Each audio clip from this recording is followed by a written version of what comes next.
여러분 반갑습니다. 병원에서도 가르쳐 주지 않는 과민성 장증후군 완치법, 오늘은 그 두 번째 시간입니다. 오늘 드릴 말씀은 빼놓고 운동치료법입니다.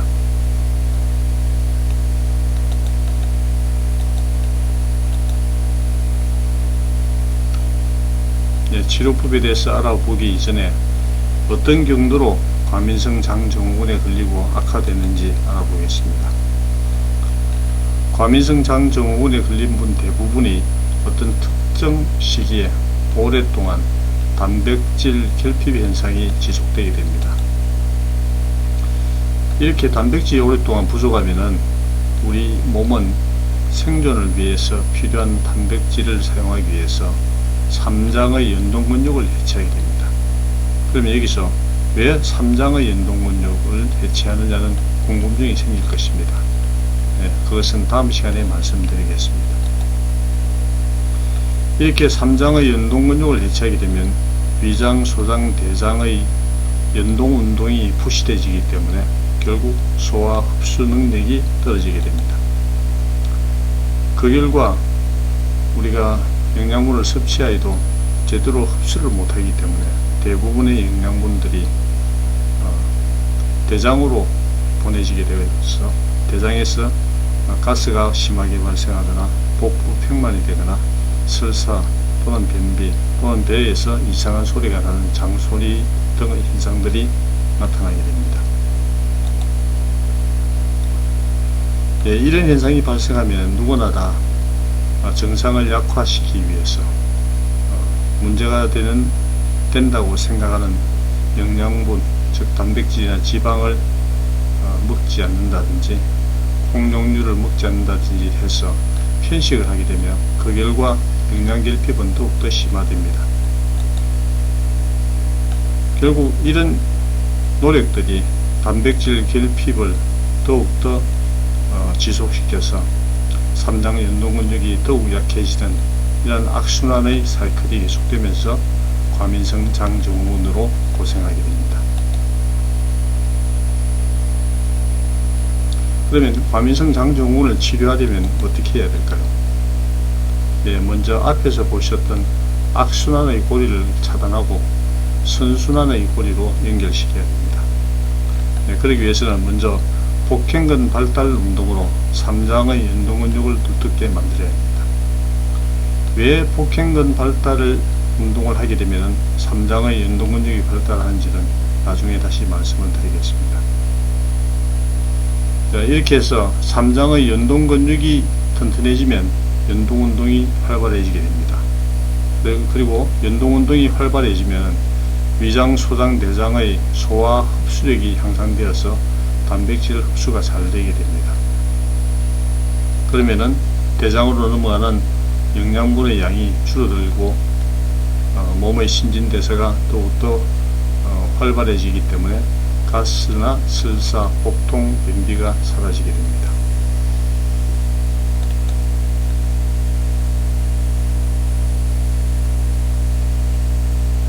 오늘 공부하실 내용은 복행근과 삼장의 연동근육입니다만 우리 몸의 근육의 종류에 대해서 먼저 알아보고자 합니다.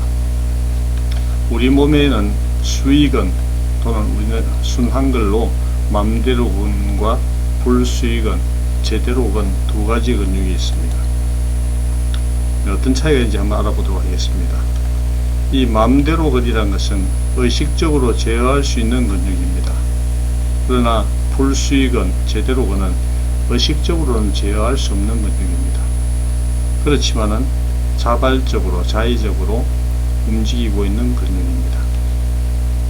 자, 수의근이 있는 곳은 복부나 팔, 다리, 몸통, 손가락, 발가락 등 신체 전반에 분포되어 있는 골격 근육입니다. 즉 뼈와 연결되어 있는 근육입니다. 그러나 불수의근은 심장, 소화기관, 생식기관 등 또는 혈관벽 등에 있는 근육으로서 뼈와는 연결되어 있지 않습니다. 그러나 그 해당 기관의 전체를 형성하고 있으면서 그 해당 기관이 움직이도록 하는 근육입니다. 자, 수익근의 강화 방법은 중량을 가한 상태에서 근육의 수축과 이완 동작을 반복하면 근육이 발달합니다. 우리가 아령 운동을 보시면 아령을 팔에 들고 들었다 내렸다 하면서 근육을 수축시켰다가 이완시키면 팔 근육이 발달합니다. 그러나 불수익근은 지금까지 대부분의 근육학자들은 이 불수익근은 임의로 발달시킬 수 없다고 생각하였습니다.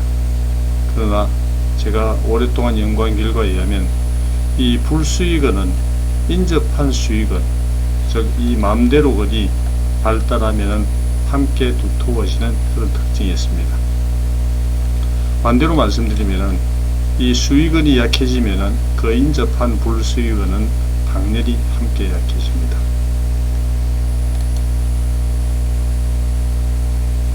자, 복부에는 어떤 근육들이 있는지 한번 알아보겠습니다. 여기가 복부의 내부 비어있는 공간이어서 복강이라고 합니다. 이 복강 안에는 여러가지 기관들이 들어있습니다. 이 위장이 보이시죠? 네. 그리고 여기 이렇게 대장이 보입니다. 그리고 이 안에 아주 많은 부피의 소장이 보이고 그 아래로 직장이 있고 생식기관이 있습니다.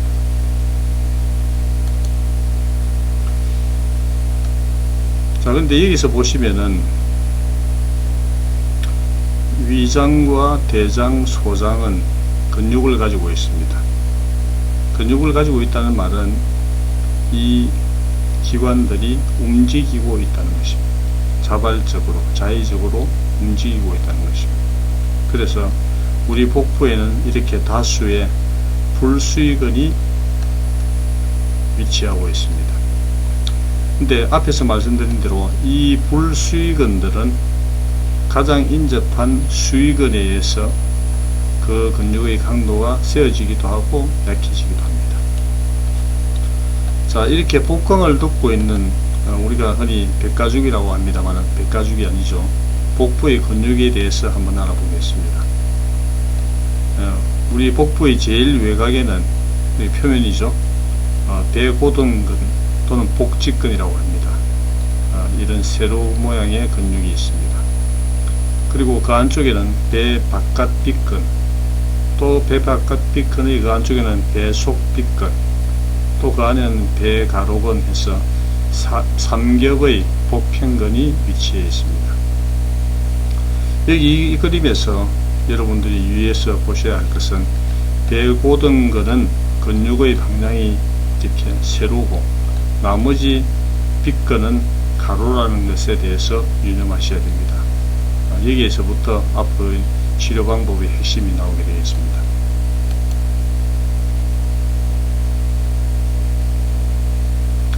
자, 우리가 복직근을 이야기하면 다들 식스팩을 연상합니다. 그래서 복직근을 강화시키면 아주 폼이 납니다. 그러나 이 복직근을 강화시키는 것은 과민성 장증후군을 치료하는 데는 전혀 도움이 되지 않습니다. 복직근은 세로근육입니다. 그리고 복부 근육 중에서 가장 외부에 위치하고 있습니다. 이 복직근을 강화하면 식스팩 또는 임금왕자를 만들 수 있지만 삼장의 근육은 발달하지 않습니다. 또한 복직근 운동을 하기 위해서 복직근 운동, 윗몸 일으키기 운동을 아무리 많이 해도 배가 들어가거나 작아지지 않습니다. 왜냐하면 이 복직근이 복부를 이렇게 덮는 부위가 너무 좁기 때문입니다. 특히 과민성 장증후군에 걸려 있거나 복행근이 약한 분은 윗몸 일으키기 등의 복직근 운동을 과도하게 하면 척추 디스크에 손상을 입거나 디스크가 빠지기도 합니다. 그러므로 이 윗몸 일으키기 운동은 여러분에게 건강하지 않는 운동이며 결코 이런 운동으로 복행근을 강화시킬 수 없다는 것을 이해하셔야 됩니다. 자, 과민증 치료의 열쇠는 복행근입니다. 그러면 복행근에 대해서 한번 알아보겠습니다. 복행근은 여기 이 부분을 단면을 잘라서 보았을 때 이게 뱃속입니다. 그리고 요 옆에 이 부위가 이 갈색 부분이 여기가 복행근입니다. 여기가 척추가 되겠고요. 여기는 배 앞쪽입니다. 배꼽 있는 쪽입니다.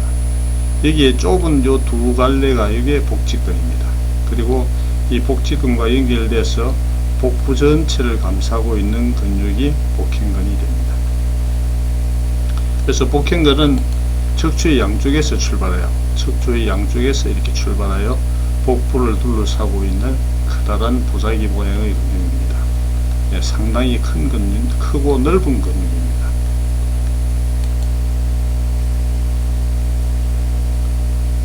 자, 과민증 치료 열쇠 복행근이 어떻게 치료에 도움이 되는지 알아보겠습니다.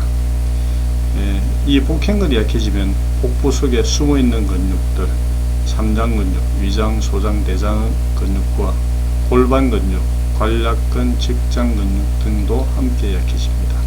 제가 앞에서 말씀드린 대로 수위근이 약해지면 불수위근도 함께 약해지는 것과 동일한 이치입니다. 반대로 복행근이 강해지면 복부 속에 숨어있는 근육들도 함께 강해집니다. 이 복부 속에 숨어있는 근육은 가장 인접한 큰 근육, 복행근이 발달하면 함께 발달하게 됩니다. 근데 문제는 이 복행근이 가로 근육이기 때문에 기존의 운동법은 다 거의 대부분이 윗몸 일으키기를 응용한 것입니다. 이러한 기존의 운동법으로는 복행근이 발달하지 않는다는 것, 이것은 이미 규명되었고 대부분의 치료학자들이 인정하고 있고 알고 있는 내용입니다. 자, 도움이 안 되는 윗몸 일으키기에 대해서 한번 다시 알아보겠습니다. 이렇게 고생하면서 윗몸 일으키기 운동을 하지만 이 윗몸 일으키기 운동을 할 때 운동을 하는 부위는 이 복직근 이 부분밖에 없습니다. 그리고 배를 덮고 있는 복행근은 마치 깃반마리지가 말리듯이 이렇게 말리게 됩니다. 수축하는 것이 아니고 근육이 말려버리기 때문에 윗몸 일으키기 운동을 아무리 열심히 해도 복행근은 발달하지 않습니다.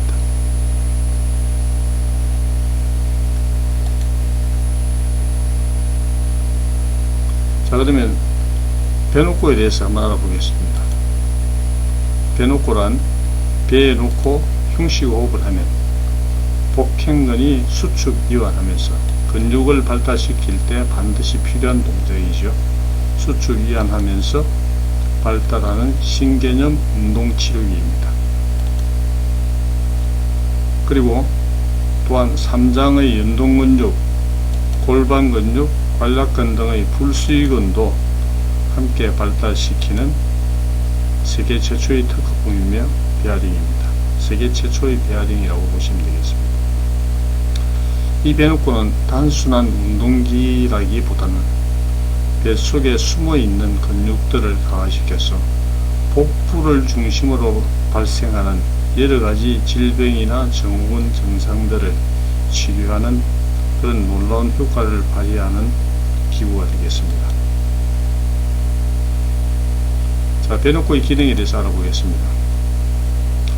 먼저 이 배놓고를 우리 복부 위, 복강 위에 올리기 때문에 그 주변에 있는 가슴뼈나 골반뼈를 보호해야 합니다. 그래서 배놓고는 인체공학적으로 디자인되어서 이 가슴뼈와 골반뼈를 안전하게 보호하는 그런 기능이 있습니다. 두 번째, 급소를 안전하게 보호하는 인체 안전 설계가 되어 있습니다.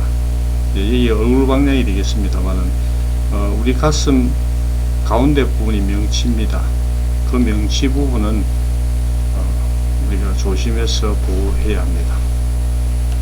배놓고의 앞부위는 이러한 급소를 안전하게 보호하기 위하여 한옥 처마처럼 이렇게 들려 있습니다. 이와 같이 안전한 비아령을 만드는 15년의 노하우가 배놓고의 곳곳에 숨어 있습니다.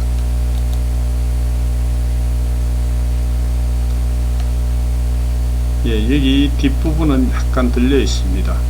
마치 비행기의 꼬리 부분처럼 들려 있는데 골반 근육과 관략근을 동시에 발달시킨 노하우가 여기에 있습니다. 흔히들 관략근을 발달시키는 운동법으로 또는 골반 근육을 발달시키는 운동법으로 케겔 운동법을 제시합니다만 이 케겔 운동법은 정확한 골반의 위치를, 골반 근육의 위치를 알게 됐기 때문에 그다지 효과가 발생하지 않습니다. 그러나 배놓고는 꼬리 부부의 미묘한 경사각도가 우리가 숨을 쉬는 동안에 하복부의 움직임을 따라가면서 압박하기 때문에 골반 근육과 관략근이 쉽게 발달하는 그런 기능을 가지고 있습니다.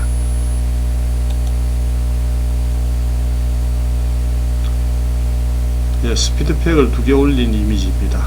배놓고의 스피드팩은 수평이 아니라 약간 경사지게 올려져 있습니다. 배놓고의 형상과 각도, 부위별로 다른 부위별로 두께가 다릅니다. 스피드팩이 놓여있는 위치와 무게 비율은 오랜 기간에 걸친 노하우와 특허 기술이 만든 것입니다.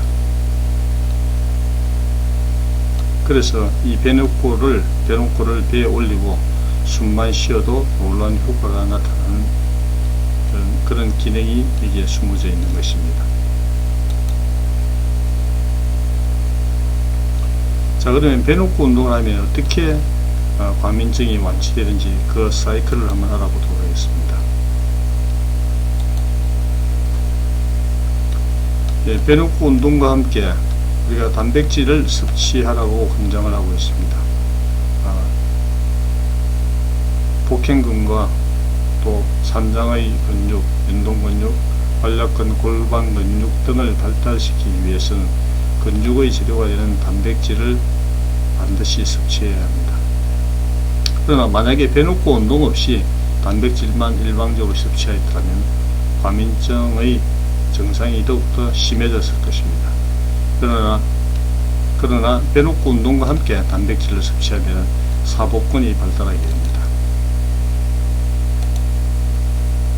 자, 이렇게 사복근이 발달하면은 위장, 소장, 대장의 소화 흡수력도 향상되기 때문에 단백질 흡수 능력이 더욱더 좋아지게 됩니다.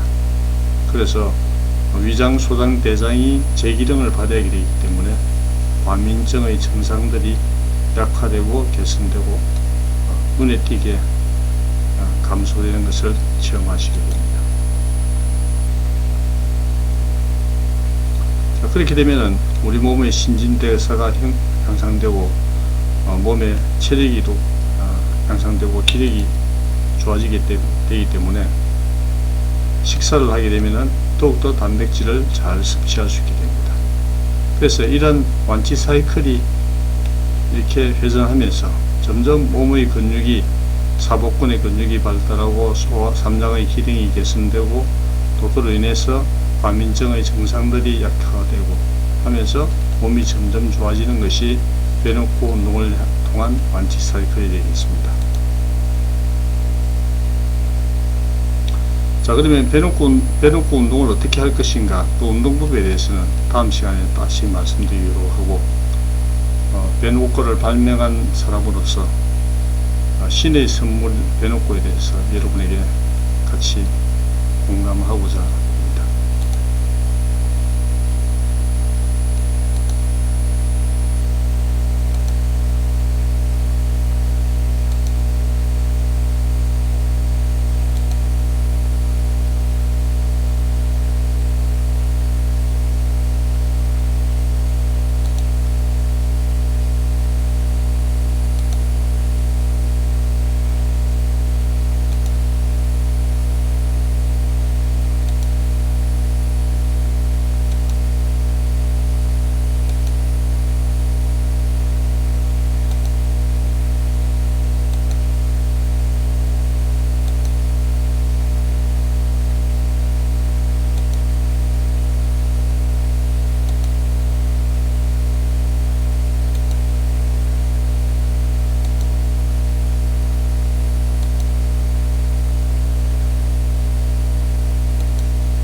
저희 홈페이지가 있습니다. 그리고 블로그가 있고 배놓고 카페가 있습니다. 가장 최근에 배놓고 운동을 통해서 치료 체험을 하신 분들의 후기를 보시려면은 배놓고 카페에 가시면 되고, 과거에 치료 체험을 올려놓은 것들을 보시려면은 배놓고 홈페이지에 가시면 됩니다. 자, 여러분, 오늘 강의는 여기까지입니다. 다음 시간에 만나 뵙도록 하겠습니다.